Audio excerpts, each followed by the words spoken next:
ഇവിടെ G V Hari, ഇതിൽ INTUC അടക്കം ട്രേഡ് യൂണിയനുകൾ വളരെ ശക്തമായ വ്യത്യസ്തമായൊരു നിലപാടാണ്. പക്ഷേ അവർ ശക്തമായി ഇതിനൊക്കെ എത്രയോ മുമ്പ് തന്നെ ഈ വിഷയവുമായി ബന്ധപ്പെട്ട് സമരരംഗത്താണ്, ഇപ്പോഴും സമരരംഗത്താണ്. പക്ഷേ ഈ ഒറ്റ തിരിഞ്ഞുള്ള ഈ സമരത്തിൻ്റെ ഉദ്ദേശശുദ്ധിയാണ്, അതിൻ്റെ നിക്ഷിപ്ത രാഷ്ട്രീയ താല്പര്യത്തെയാണ് ഇപ്പോൾ അരുണൊക്കെ പറഞ്ഞതുപോലെ വിമർശിക്കുന്ന ഒരു ഘട്ടമുള്ളത്.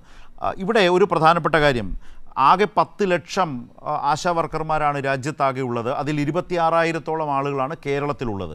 അതിൽ തന്നെയും ഏറ്റവും വലിയ സംഘടന CITU ആണ്. INTUC അടക്കം മറ്റു സംഘടനകളും എല്ലാം ആ ട്രേഡ് യൂണിയൻ മൂവ്മെൻറ്റിൽ ഒന്നിച്ചു നിൽക്കുകയാണ്. അതിൽ വരുന്ന ഏതാണ്ട് 1000-ഓളം വരുന്ന ആശാ വർക്കർമാരുടെ ഒരു ചെറു സംഘമാണ് SUCയുടെയും മറ്റും നേതൃത്വത്തിൽ ഈ സമരത്തിൽ. അതിൽ തന്നെ 500-ൽ പരം ആളുകൾ തിരികെ ജോലിയിൽ പ്രവേശിക്കുകയും ചെയ്തു. അവശേഷിക്കുന്ന ആളുകൾ മാത്രമാണ് ഈ സമരരംഗത്തുള്ളത്. അതിൽ തന്നെയും വന്ന മാറ്റം നോക്കൂ. SUCI കൊണ്ടുവന്ന സമരം, അതിനെ കോൺഗ്രസ് അകമഴിഞ്ഞു പിന്തുണയ്ക്കുന്നു. സഭയ്ക്കകത്ത് അടിയന്തര പ്രമേയം കൊണ്ടിരുന്നു. അതിലൊരു പുതിയ വളരെ ശക്തമായ ഒരു രാഷ്ട്രീയ ഗൂഢാലോചനയുടെ ഒരു മാറ്റമായി, തെളിവായി BMS സമരത്തെ ആകെ ഏറ്റെടുക്കാൻ, അവശേഷിക്കുന്ന ആ ഗ്രൂപ്പിനെ ഏറ്റെടുത്തുകൊണ്ട് അവിടേക്ക് വളരെ കൃത്യമായി കേന്ദ്രമന്ത്രി എത്തിക്കുന്നു. ഇന്നിപ്പോൾ കെ സുരേന്ദ്രൻ അവിടെ വന്നിട്ടുണ്ട്.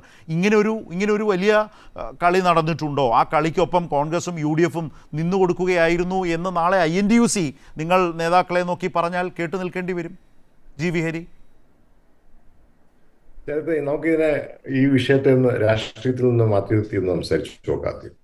ഇപ്പോൾ രാഷ്ട്രീയമായിട്ട് ആശാവർക്കർമാരുടെ സമരത്തെ ഞാൻ കാണാൻ ആഗ്രഹിക്കുന്നില്ല. ഒരു കേരളത്തിൻ്റെ ആരോഗ്യരംഗത്ത് നിസ്തുലമായ സംഭാവന ചെയ്തിട്ടുള്ളവരാണ് കേരളത്തിലെ ആശാവർക്കർമാരെന്ന് നമുക്ക് എല്ലാവർക്കും അറിയാവുന്നതാണ്. കോവിഡിന്റെ കാലം മുതൽ ഇങ്ങോട്ട് പരിശോധിച്ചു നോക്കിയാൽ ഇപ്പോഴും പ്രതിരോധ മേഖലയിൽ വളരെ ശക്തമായിട്ടുള്ള ഇടപെടൽ നടത്തിക്കൊണ്ടിരിക്കുന്ന ആളുകളാണ്. അപ്പോൾ സ്വാഭാവികമായിട്ടും താങ്കൾ കൃത്യമായി സൂചിപ്പിച്ചതുപോലെ നമ്മുടെ നാട്ടിൽ മാത്രമല്ല ആശാവർക്കർമാരുള്ളത്, രാജ്യത്ത് ഉടനീളം താങ്കൾ പറഞ്ഞ പോലെ എണ്ണം വളരെ കൃത്യമാണ്. 10 ലക്ഷത്തിൽ പരം ആളുകളാണ് ഈ മേഖലയിലുള്ളത്. നമ്മുടെ ഇവിടെ വെറും 26,000 പേരാണ് ഉള്ളത്. എല്ലാ സ്ഥലങ്ങളിലും സമരം നടന്നിട്ടുണ്ട്. ഞാനൊരു ചെറിയ ഉദാഹരണം പറയാം. ഇപ്പോൾ കർണാടകത്തിൽ ഞങ്ങൾ ഭരിക്കുന്ന കർണാടകത്തിൽ ഇതേ ആശാ വർക്കർമാർ അവിടെ സമരം നടത്തിയപ്പോൾ ഞങ്ങൾ എന്താ ചെയ്യുന്നറിയോ? ഞങ്ങൾ ആ സമരം നടത്തിയിട്ട് ആശാ വർക്കർമാരുടെ പ്രധാനപ്പെട്ട നേതാക്കന്മാരെ ചർച്ചയ്ക്ക് വിളിച്ചിട്ട് ഞങ്ങൾ മുഖ്യമന്ത്രി ശ്രീ സിദ്ധരാമയ്യ ആ ചർച്ചയ്ക്ക് വളരെയധികം നേതൃത്വം കൊടുക്കുകയും അവരുടെ ഓണററിയം വർദ്ധിപ്പിക്കുകയും ചെയ്യുകയാണ് നമ്മൾ ചെയ്തത്. 21,000 രൂപയായിട്ട് അവരുടെ ഓണററിയം വർദ്ധിപ്പിച്ചതായിട്ടാണ് ഞാൻ മനസ്സിലാക്കുന്നത്. അപ്പോൾ നമ്മൾ മനസ്സിലാക്കേണ്ട ഒരു പ്രധാനപ്പെട്ട കാര്യം, അങ്ങേയറ്റം സാധാരണക്കാരായിട്ടുള്ള ആളുകൾക്ക് അവരുടെ ഒരു ചെറിയ ആവശ്യം, അവരുടെ ഹോണറേറിയം വർദ്ധിപ്പിക്കണം എന്ന് പറയുന്ന ഒരു ആവശ്യം എന്ന് പറയുന്നത് ഇവിടെ മാത്രമല്ല ഹരിയാനയിൽ CITU സമരം ചെയ്ത ചരിത്രം ശരത്തിന് അറിയാഞ്ഞിട്ടല്ലല്ലോ. ഇതേ ആശാ വർക്കർമാർക്ക് നേതൃത്വം കൊടുക്കുന്ന CITU ഹരിയാന അടക്കമുള്ള സംസ്ഥാനങ്ങളിൽ ഇത്തരത്തിൽ ഇതേ പ്രശ്നം ഉന്നയിച്ചുകൊണ്ട് ഇത് രാജ്യത്ത് മുഴുവൻ ഇതാണ്. അപ്പൊ താങ്കൾ സൂചിപ്പിച്ച പോലെ കേരളത്തിൽ CITU അടക്കം INTUC അടക്കം സമരത്തിലാണെന്നേ. അവർ ഇതിനു മുമ്പേ തന്നെ സമരം ചെയ്തത് ആ സംഘടനകളാണ്. അവിടെ നിന്ന് വഴിതിരിഞ്ഞ് വേറൊരു പൊളിറ്റിക്കൽ പ്ലാറ്റ്ഫോമിന്, ഒരു രാഷ്ട്രീയ വിവാദത്തിന് വഴി കൊടുക്കും വിധം ഈ സമരം വന്നു എന്നുള്ളതാണ്. കേരളത്തിൽ ഈ സമരം ഇല്ലയെന്നല്ല, ഇപ്പോഴും സമരമുണ്ട്. ഇവർ സമരം തുടങ്ങുന്നതിന് മുമ്പ് തന്നെ സമരമുണ്ട്. അതിൻ്റെ ഭാഗമായി ചർച്ചകളും നടന്നിട്ടുണ്ട്. ഹരി, ഞാനൊന്ന് സംസാരിച്ചോട്ടെ, ഞാനൊന്ന് പറഞ്ഞോട്ടെ. അല്ല, പറഞ്ഞതിൽ ഒരു ഫാക്ച്വൽ എറർ ഉണ്ടെന്നാണ് ഞാൻ പറഞ്ഞത്. അല്ല, ഒരു ഫാക്ച്വൽ എററും ഇല്ല. ഞാൻ പറയുന്ന കാര്യത്തെ കുറിച്ച് എനിക്ക് അങ്ങനെയാണെങ്കിൽ ഞാൻ പറഞ്ഞതിനെ ഡിസ്പ്യൂട്ട് ചെയ്യാം. ഞാൻ പറഞ്ഞത് തെറ്റാണ്. കേരളത്തിൽ വേറെ ആരും സമരം ചെയ്തിട്ടില്ല എന്നാണ് ഹരി പറയുന്നതെങ്കിൽ ഞാൻ പറഞ്ഞത് തെറ്റാവും. അങ്ങനെയല്ല, ഞാൻ listen to me and then അതിന്റെ ഭാഗമായിട്ട് ചോദിച്ചു.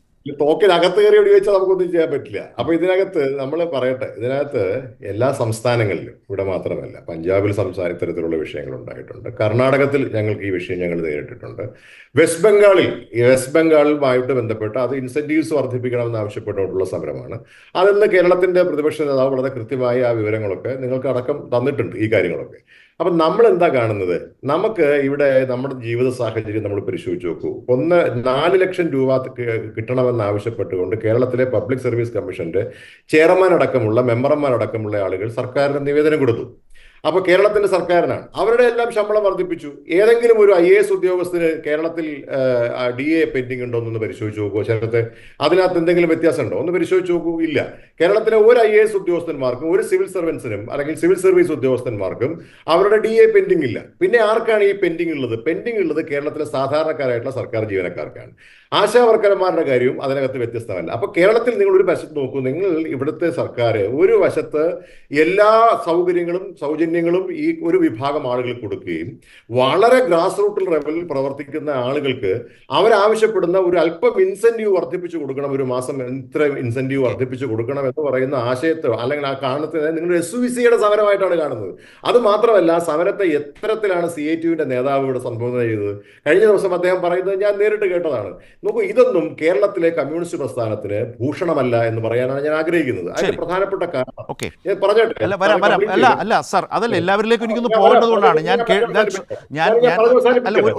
ഒരു നിമിഷം അല്ലല്ല അങ്ങനെ പോയതല്ല, ഞാൻ പറയാൻ ആഗ്രഹിക്കുന്നത് ഞങ്ങളിത് നിയമസഭയിൽ കൊണ്ടുവന്നത് ഇത് ഇവിടുത്തെ ഏതെങ്കിലും ഒരു രാഷ്ട്രീയ പ്രസ്ഥാനത്തിന്റെ ഒരു പ്രശ്നമായിട്ടല്ല മാത്രമല്ല, മറിച്ച് കേരളത്തിലെ ഗ്രാസ് റൂട്ട് ലെവലിൽ സാധാരണക്കാരായിട്ടുള്ള ആളുകൾക്ക് വേണ്ടി പ്രവർത്തിക്കുന്ന ആശാവർക്കർമാരുടെ പ്രശ്നം കേരളത്തിന്റെ നിയമസഭയിൽ അല്ലാതെ എവിടെ കൊണ്ടുവരുമെന്നാണ് ശരത് പറയുന്നത്. അപ്പൊ അതുകൊണ്ട് ആണ് അത് നിയമസഭയിൽ. അതിലേക്ക് വരാം. ഇനി സഭയിൽ നടന്ന ചർച്ചകളിലൂടെ ഹരിവര ഇനി ഈ സഭയിൽ നടന്ന ചർച്ചകളിലൂടെ അതിൻ്റെ കുറെ കൂടി ഞാനത് പറയാൻ കാര്യം, ഇപ്പോൾ ഹരി ഈ ചർച്ചയിൽ ഇത് ആദ്യമായി നമ്മൾ ഒന്നിച്ചിരിക്കും, താങ്കൾ മറ്റു ചർച്ചകളിൽ പങ്കെടുത്തിട്ടുണ്ടാകും. കഴിഞ്ഞ ദിവസങ്ങളിലൊക്കെ ഹരി ചർച്ച ചെയ്തതിൻ്റെ ആദ്യ ഭാഗം നിരന്തരം വന്നുകൊണ്ടിരുന്നതാണ്. അപ്പോൾ പുതിയൊരു സാഹചര്യത്തിൽ സഭയിലെ ചർച്ചകളിൽ നിന്നുകൂടി ചർച്ചയിലേക്ക് കൂടിയ പുതിയ പോയിന്റ്സ് വരട്ടെ എന്ന് വിചാരിച്ചുകൊണ്ടാണ് ഞാനത് പറഞ്ഞത്.